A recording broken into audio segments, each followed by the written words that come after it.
Hello friends, welcome to my channel. आज हम पढ़ेंगे मनी और बैंकिंग चैप्टर के बारे में, जो कि +2 का एक इम्पॉर्टेंट चैप्टर है थ्योरी वाइज से। पहले हम पढ़ेंगे बार्टर सिस्टम के बारे में। ठीक है, बार्टर सिस्टम क्या है? Barter system of exchange is a system in which goods are exchanged for goods. मतलब बार्टर सिस्टम वो सिस्टम होता है कि जिसमें गुड्स के बदले गुड्स दिए जाते थे, और तब जो पब्लिक है, जो पर्सन है, वो अपने नीड्स को क्या सेटिस्फाई करते होते थे। एग्जांपल में ले लो कि उस टाइम पे जब हमारे पास मनी की वैल्यू नहीं आई थी, तो हम बार्टर सिस्टम के थ्रू अपने जो भी हमारे वांट्स है वो हम सेटिस्फाई करते थे। मान लो कि हम आजकल क्या होता है कि सेलर होते हैं, बायर होते हैं, लेकिन मनी की वैल्यू आ गई है तो सब कुछ हम मनी के थ्रू ही करते हैं। लेकिन पहले क्या होता था, सेलर है, बायर है। सेलर क्या करेगा? अगर सेलर को ज़रूरत है गुड्स और सर्विसेज की, और बायर्स को भी बायर्स को अगर पैसे की ज़रूरत है, तो यहाँ पे पैसे की कोई वैल्यू नहीं थी तो वहाँ पैसे नहीं देते थे। इसको भी क्या, सेलर अपना गुड्स देता था, गुड्स एंड सर्विसेज, तो बायर्स भी अपना गुड्स और सर्विसेज क्या करता था, एक्सचेंज करके अपने वांट्स को क्या सेटिस्फाई कर लेते होते थे। इसको बोलते हैं हम बार्टर सिस्टम। अब ड्रॉबैक्स क्या है, डिसएडवांटेजेस क्या है बार्टर सिस्टम के? डिफ़िकल्टीज ऑफ डबल को इंसिडेंट्स ऑफ वांट्स। मान लो एक्स है, वाई है, एक्स के पास राइस है, वाई के पास वीट है, लेकिन एक्स चाहता है कि मेरे को ना वीट की जगह क्या, मिल्क मिल जाए, मिल्क मिल जाए। तो वाई के पास तो वीट है, तो एक्स क्या करेगा कि एक्स को लेना ही पड़ेगा वो सामान, है ना। तो ये क्या है, डबल कोइंसिडेंस का वांट्स बन जाता है कि मतलब कई बार ना सेटिस्फेक्शन मीट ही नहीं कर पाती है। कई बार मतलब कोई पर्सन कुछ और चाहता है, लेकिन उसके बदले में उसको कुछ और मिल जाता है। तो ये एक क्या है, ट्रबल होता था उस टाइम पे, एक डिसएडवांटेजेस ये क्रिएट करता होता था।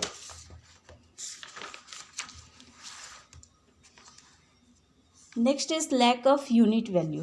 अब लैक ऑफ यूनिट वैल्यू में क्या है, मान लो हमारे पास एक्स है, वाई है, एक्स के पास कार है, इसके पास हॉर्सेस है। अगर आज के ज़माने में हम कहें कि तुम अपनी कार की कीमत बताओ, तो वो मतलब पर्सन हमें बता देगा कि हमारी कार की कीमत 10 लाख या 5 लाख या इससे ज़्यादा है। लेकिन उस टाइम पे क्या, हम वैल्यू को मेज़र ही नहीं कर पाते थे कि हमारा जो सामान है वो उसकी वैल्यू कितनी है। ठीक है, मान लो कि एक कार दे दे, उसके बदले में हॉर्सेस, काउस और बहुत सारे दे दे, तो वो वैल्यू मेज़र नहीं हो पाती थी। ठीक है, हम यूनिट वैल्यू पता ही नहीं लगा पाते थे। इस करके क्या, ये एक ड्रॉबैक है बार्टर सिस्टम का। Lack of defer payment. Defer payment क्या होता है? ये फ्यूचर पेमेंट कहलाता है। डेफर पेमेंट को हम फ्यूचर पेमेंट कहते हैं। कि इसमें क्या होता था, आज के ज़माने में हम देखें तो जब हमारे पास मनी की वैल्यू आ गई है, तो हम कोई भी काम करते हैं, कुछ भी करते हैं, तो उसके ऊपर हमें क्या इंटरेस्ट, वेजेस, रेंट एक्सेट्रा मिलता है, तो हम अपने फ्यूचर के लिए सेव करके रख सकते हैं। लेकिन बार्टर सिस्टम में क्या होता था कि हम फ्यूचर पेमेंट ही नहीं कर पाते थे, मतलब हम सेविंग्स के लिए नहीं रख पाते थे। मतलब कि जैसे हमारे पास ना गुड्स और सर्विसेज है ना, तो फ्यूचर के लिए हम स्टोर ही नहीं करके रख पाते थे। जैसे इंटरेस्ट है, वेजिस है, रेंट है, हमें ये सब कुछ भी नहीं मिलता होता था, जिस करके हम फ्यूचर पेमेंट नहीं कर पाते थे। Difficulties of store value. अब स्टोर वैल्यू में क्या है कि स्टोर मतलब होता है सेविंग। स्टोर वैल्यू में क्या है कि आज जब हमारे पास मनी की वैल्यू आ गई है, तो हम पैसे को क्या सेव करके रख सकते हैं, है ना। कि हम फ्यूचर के लिए अगर हमें किसी चीज़ की ज़रूरत पड़ेगी, तो हम उस पैसे को हम यूज़ कर सकते हैं। लेकिन बार्टर सिस्टम में ऐसा कुछ भी नहीं था। बार्टर सिस्टम में क्या था कि हम वेल्थ को स्टोर कर सकते थे, किस फॉर्म में, गुड्स और एनिमल्स के फॉर्म में कर सकते थे। मान लो कि अगर हम कोई भी गुड्स एक्सचेंज करते थे किसी भी पर्सन से, तो कई गुड्स क्या पेरिशेबल होते हैं, तो वो मतलब शॉर्ट रन्स के लिए होता है और वो ख़राब हो जाता है ना। तो उसको स्टोर करना बहुत मुश्किल होता था। और कोई सामान अगर हम ऐसे एक्सचेंज करते थे जो लॉन्ग टर्म के लिए हो, तो उसके लिए हमें स्टोर की ज़रूरत पड़ती थी, हमें स्पेसेस चाहिए होती थी, उसके ऊपर जो रिपेयरिंग करके खर्चे होते थे वो हमें मेंटेन करना पड़ता था। तो उसके ऊपर हमारे ना मतलब लागत तो लग जाती थी लेकिन हमें ना उससे कोई प्रॉफिट नहीं होता था। तो ये एक तरीके से क्या डिसएडवांटेजेस है बार्टर सिस्टम का। Difficulties of transfer value. Transfer value कैसे, अब मान लो हम मेरे पास घर है, मैं चाहती हूँ कि हाँ मैं यहाँ से बेच के कहीं और मूव कर जाऊँ, कहीं और घर लेके वहाँ पे मतलब अपनी लाइवलीहुड स्पेंड करूँ। लेकिन उस ज़माने में क्या होता था कि अगर कोई भी पर्सन मतलब चाहता था कि हाँ मैं ये घर बेच के कहीं और मूव कर जाऊँ, है ना, तो ऐसा कुछ भी नहीं वो कर सकता था, क्योंकि मनी की वैल्यू नहीं आई थी। वो घर के बदले में कितना मतलब क्या सामान ले जाके अपना घर सेटअप करता है ना। तो ये एक ट्रांसफ़र वैल्यू बहुत बड़ी मेजर प्रॉब्लम थी बार्टर सिस्टम में। आजकल क्या है कि हम ट्रांसफ़र कर सकते हैं पैसे अपने रिलेटिव्स को, कोई भी अगर डिस्टेंस पे मतलब रह रहा है तो उनको हम ट्रांसफ़र कर सकते हैं। लेकिन उस ज़माने में जब बार्टर सिस्टम हमारे पास था तो हम ऐसा कुछ भी नहीं कर सकते थे। ये है हमारे पास बार्टर के बारे में, बार्टर सिस्टम के बारे में मैंने आप लोगों को मीनिंग बता दी है, ठीक है, एग्जाम्पल दे दी है, उसके बाद ड्रॉबैक्स बता दिए हैं। उसके बाद हम पढ़ेंगे मनी के बारे में। Next is money. अब मनी क्या होती है? Money is anything which is generally accepted as, जिसमें medium of exchange, standard of unit value, future payment, store of value. Medium of exchange क्या है कि मतलब अगर हम कोई भी चीज़ें चाहते हैं, कोई भी सामान खरीदना चाहते हैं, तो हमारे पास अगर पैसा है ना तो हम वो सामान ले सकते हैं और अपनी जो वांट्स है उसको सेटिस्फाई हम कर सकते हैं, ठीक है। अब यूनिट वैल्यू क्या है कि हम मनी के अंदर जब हमारे पास मनी है तो उसके अंदर हम क्या यूनिट वैल्यू का हम पता लगा सकते हैं कि वो 30 रुपये का है, 20 रुपये का है या 50 रुपये का है। फ्यूचर पेमेंट हम मनी में कर सकते हैं, हम अपने फ्यूचर के लिए सेव करके रख सकते हैं, या फ्यूचर में अगर किसी चीज़ की हमें ज़रूरत पड़ेगी तो हम मनी का यूज़ करके हम अपनी वांट्स को सेटिस्फाई कर सकते हैं। स्टोर ऑफ वैल्यू कि हम जो पैसा है उसको हम सेव करके रख सकते हैं, ठीक है, जो कि बार्टर सिस्टम में ऐसा नहीं होता था। तो मनी की ये डेफिनेशन है जिसमें ये 4 चीज़ें होती है, ठीक है, इसको हम मनी बोलते हैं। अब फंक्शन क्या है मनी की? मनी का फंक्शन है, first is primary function, second is secondary function, third is contingent function. ये पहला फंक्शन है, ये दूसरा है और ये तीसरा है। पहले फंक्शन के अंदर क्या है? Medium of exchange. Medium of exchange वही है कि हमारे पास पैसे है तो हम क्या कोई भी सामान ले सकते हैं, जो भी हमें जिस चीज़ की भी ज़रूरत है हम वो सामान खरीद सकते हैं, उसको हम बोलते हैं मीडियम ऑफ एक्सचेंज। मनी एक मीडियम ऑफ एक्सचेंज है। Measure of unit value. Measure of unit value का क्या मतलब, 1 किलो का कितना दाम है, मान लो कि 60 रुपये है, ठीक है, 2 किलो का मान लो कि 120 रुपये हैं। तो ऐसे हम क्या मेज़र कर सकते हैं यूनिट वैल्यू को। लेकिन बार्टर सिस्टम में हम वैल्यू के जो भी सामान है उसके यूनिट वैल्यू को हम मेज़र ही नहीं कर पाते थे। सेकेंडरी फंक्शन में क्या आता है? Defer payment. डेफर मतलब अगेन फ्यूचर पेमेंट है।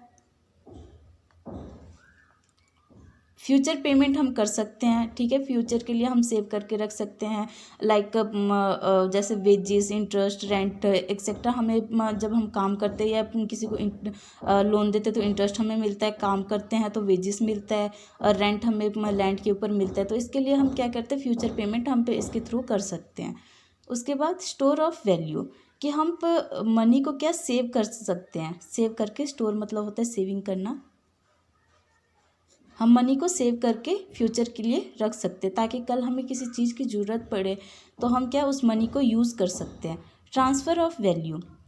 ट्रांसफ़र ऑफ वैल्यू मतलब कि हम मनी को एक जगह से दूसरे जगह पर ट्रांसफ़र कर सकते हैं। अगर किसी के पास लैंड है, वो बेचना चाहता है, दूसरे जगह पे मूव करना चाहता है, तो वो क्या मतलब बेच के वो आगे मूव कर सकता है, ठीक है। इसको बोलते हैं ट्रांसफ़र ऑफ वैल्यू। अगर मान लो कि कोई भी पर्सन दूर बैठा हुआ है, उसको पैसों की ज़रूरत है, तो क्या उसके अकाउंट्स के थ्रू उसको जो है पैसे ट्रांसफ़र किया जा सकता है सेकेंडरी फंक्शन के अंदर।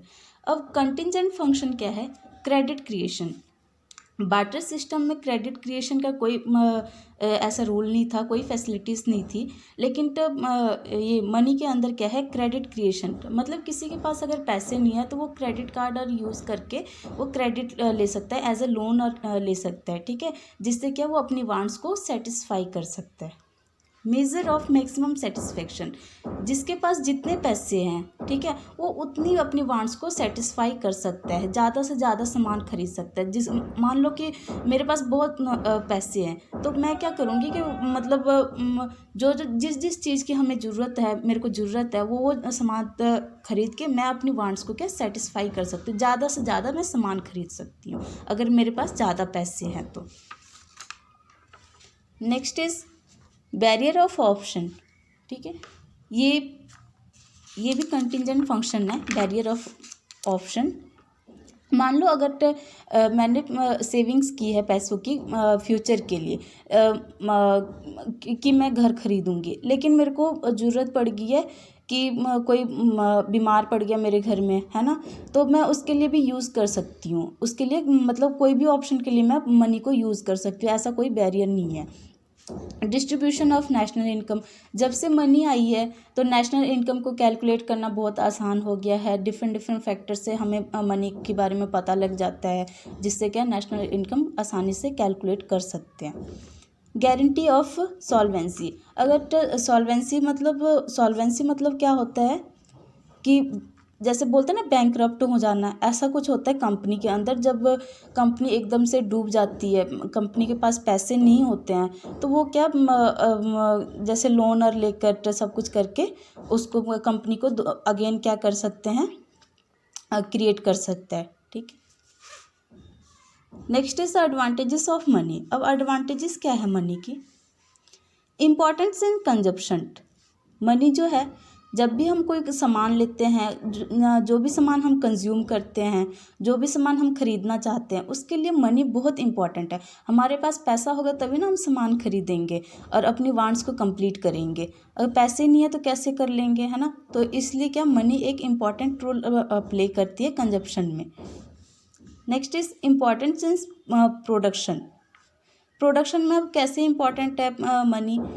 अगर मेरे पास मान लो कि कोई फैक्ट्री है, मैं कोई सामान प्रोड्यूस करना चाहती हूँ, तो उसके लिए मेरे को मनी की ज़रूरत है, तभी मैं उसकी पैकेजिंग कर पाऊँगी, तभी मैं रॉ मटेरियल लेके आ पाऊँगी, ताकि उसकी प्रोडक्शन अच्छी तरीके से करके मार्केट तक पहुँचा सकूँ। तो मनी एक इम्पॉर्टेंट रोल प्ले करती है प्रोडक्शन में। Freedom from inconvenience of barter, उसमें हमने पढ़ा था ना कोइंसिडेंट वाला बार्टर सिस्टम में। तो यहाँ पे क्या है, फ्रीडम फ्रॉम इनकन्वीनियंस, मतलब कोई यहाँ पे इंटरप्शन नहीं है कि मतलब मेरे को अगर राइस की ज़रूरत है तो मैं राइस ले सकती हूँ, अगर मेरे को मिल्क की ज़रूरत है तो मैं मिल्क खरीद सकती हूँ। मतलब जिस भी चीज़ की मेरे को ज़रूरत है वो चीज़ मैं खरीद सकती हूँ। तो उसको क्या बोलते हैं, इनकन्वीनियंस ऑफ बार्टर। फ्रीडम मिल चुकी है कि मतलब एक तरीके से फ्री हो चुका है। बेसिस ऑफ क्रेडिट, कि इसमें क्रेडिट फैसिलिटीज़ भी मिलती है, वही जो मैंने उसमें फंक्शन में बताया कि लोन ले सकते हो, ठीक है, अगर क्रेडिट कार्ड और यूज़ कर सकते हो, ये होता है credit creation. Importance in trade. अब ट्रेड में देखो मनी के क्या रोल है कि ट्रेड साइकिल में कई बार ये रिसेशन आता है, डिप्रेशन आता है, फिर बूम आ जाती है, तो इसमें भी क्या मनी एक इम्पॉर्टेंट रोल प्ले करती है। इम्पॉर्टेंस इन डिस्ट्रीब्यूशन। डिस्ट्रीब्यूशन में क्या है कि अगर कोई भी सामान हम डिस्ट्रीब्यूट करते हैं, ठीक है, तो उसमें भी क्या मनी जो है एक इम्पॉर्टेंट रोल प्ले करती है। लाइक डिफरेंट फैक्टर से हमें इनकम के बारे में, नेशनल इनकम के बारे में हमें पता लगता है, ठीक है, और डिस्ट्रीब्यूशन से ही क्या हम नेशनल इनकम को मेज़र कर सकते हैं। Capital formation. और कैपिटल फॉर्मेशन क्या है? जब हम सेविंग्स और इन्वेस्टमेंट करते हैं, सेविंग्स प्लस इन्वेस्टमेंट करते हैं, तो एक दूसरा हम सेविंग्स और इन्वेस्टमेंट कर रहे हैं, लेकिन दूसरों की ये क्या कैपिटल फॉर्मेशन की तरह हो जाती है कि वो मतलब अगर हम वो पैसा अगर इन्वेस्ट करते किसी भी चीज़ में, जो भी हम सेविंग कर रहे हैं उसको इन्वेस्ट करते हैं, तो दूसरों का क्या है वो फॉर्मेशन बन जाती है। वो बंदा मतलब लेके उसको आगे अपनी फैक्ट्री के लिए या अपनी कंपनीज के लिए वो पैसे को क्या यूज़ कर सकता है, उसको बोलते हैं कैपिटल फॉर्मेशन। अब डिसएडवांटेजेस ऑफ मनी क्या है? Instability of value. Instability of value क्या है कि मनी की जो वैल्यू है वो स्टेबल नहीं रहती है। मान लो कि इन्फ्लेशन आती है, इन्फ्लेशन महंगाई आ जाती है हमारी इकॉनमी में, तो पैसे की वैल्यू क्या एकदम से बढ़ जाती है। लेकिन डिफ्लेशन आ जाती है, डिफ्लेशन आती है तो मनी की वैल्यू क्या एकदम से गिर जाती है। तो ये क्या इनस्टेबल है कि वैल्यू मतलब वो स्थिर नहीं रहती, मतलब चेंज होती रहती है टाइम टू टाइम। ठीक है, ट्रेड साइकिल में भी यही है। ट्रेड साइकिल में कि इकॉनमी में जैसे रिसेशन डिप्रेशन और आता है, तो उसमें भी क्या मनी की वैल्यू चेंज होती ही रहती है। ठीक है, ओवर कैपिटलाइजेशन में क्या है? ओवर कैपिटलाइजेशन में एग्जांपल में मान लो कि कोई पर्सन है, उसने लोन लिया है कि वो लोन लेकर ज़्यादा कैपिटल यूज़ करके वो ज़्यादा प्रोडक्शन करेगा और अपने प्रोडक्ट को बेचेगा। लेकिन उसने लोन ले लिया, ज़्यादा कैपिटल यूज़ तो कर दिया है, ज़्यादा प्रोडक्शन कर तो लिया, लेकिन सारे प्रोडक्ट बिकने तो चाहिए ना। अगर नहीं बिकेंगे तो वो क्या होगा, एक तरीके से कि डिसएडवांटेजेस है, उसको डिप्रेशन होगी, है ना। तो ये एक तरीके से क्या है कि ओवर कैपिटलाइजेशन की ज़्यादा अगर यूज़ करते हैं कंपनी और फैक्ट्रियर, तो ये एक बैरियर है, डिसएडवांटेजेस है मनी का। ठीक है, इकोनॉमिक वेस्टेज। अब इकोनॉमिक वेस्टेज किस हिसाब से है मनी का,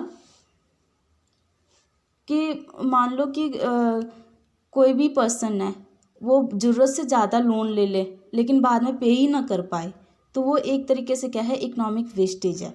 एग्जाम्पल में मान लो कि इंडियन फार्मर्स जो है, ठीक है, लोन तो ले लेती है लेकिन बाद में जब मोड़ने का टाइम आता है ना, वो नहीं दे पाती है। तो इस तरीके से क्या है, ये एक डिसएडवांटेजेस क्रिएट करते हैं। Unequal distribution of wealth. अब अनइक्वल डिस्ट्रीब्यूशन ऑफ वेल्थ में क्या है कि मान लो कई के पास, अमीरों के पास बहुत पैसे हैं तो वो अपनी वांट्स को क्या सेटिस्फाई कर सकता है आराम से, लेकिन जो पुअर है, जो नहीं एफर्ट कर पाते, जिसके पास मनी नहीं है, तो वो कैसे अपनी वांट्स को मतलब मैक्सिमम सेटिस्फाई कर पाएगा। तो ये क्या है, अनइक्वल डिस्ट्रीब्यूशन ऑफ वेल्थ है, मतलब इक्वल नहीं है, किसी के पास पैसे, किसी के पास ज़्यादा है, किसी के पास कम है। तो ये एक डिसएडवांटेजेस क्रिएट करता है। प्रॉब्लम ऑफ ब्लैक मनी, कि ब्लैक मनी में ये है कि इलीगल तरीके से मतलब पैसे कोई कमाता है, या टैक्स नहीं देते, टैक्स इवेशन और नाम सुना है ना, टैक्स इवेशन का, टैक्स चोरी कर लेते हैं, है ना, टैक्स नहीं पे करते हैं। तो इससे क्या ब्लैक मनी क्रिएट होती है और ये एक प्रॉब्लम क्रिएट करती है।